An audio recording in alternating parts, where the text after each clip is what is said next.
আজ আমরা অনেকেই সন্তানকে মোবাইল, পড়াশোনা আর দুনিয়ার কাজে ব্যস্ত রাখি, কিন্তু ভুলে যাই এই সন্তানই কিয়ামতের দিন আমাদের জন্য জান্নাতের দরজা খুলে দিতে পারে, আবার জাহান্নামের কারণও হতে পারে।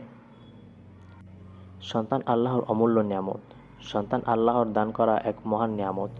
আল্লাহ তাআলা কোরআনে বলেছেন, তোমাদের সন্তান ও তোমাদের সম্পদ তোমাদের জন্য পরীক্ষা।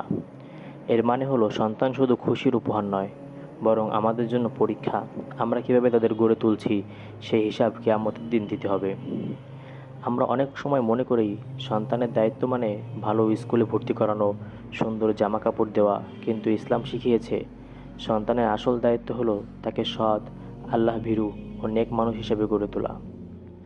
রাসূল সাল্লাল্লাহু আলাইহি সাল্লাম বলেছেন, তোমরা সবাই দায়িত্বশীল, আর তোমাদের প্রত্যেককে তার দায়িত্ব সম্পর্কে জিজ্ঞাসা করা হবে। পিতামাতার করণীয়: সন্তানকে ছোটবেলা থেকেই নামাজ শেখানো, তাদেরকে হালাল হারামের পার্থক্য শেখানো, কোরআন শিক্ষা দেওয়া, ভালো মানুষের সাথে মেলামেশার পরিবেশ দেওয়া, ভালোবাসা দিয়ে শাসন করা, মারধর নয়। প্রতিদিন সন্তানের জন্য দোয়া করা।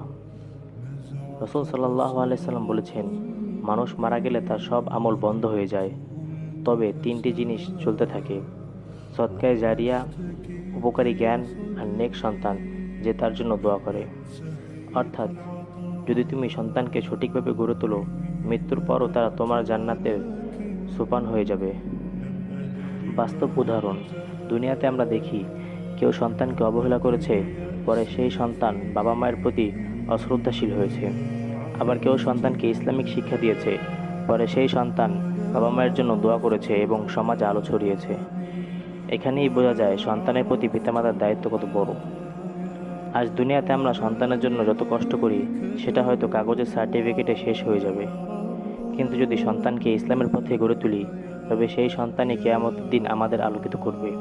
আসুন আমরা দায়িত্বশীল হই, কারণ সন্তান শুধু আমাদের নয়, আল্লাহর আমানত।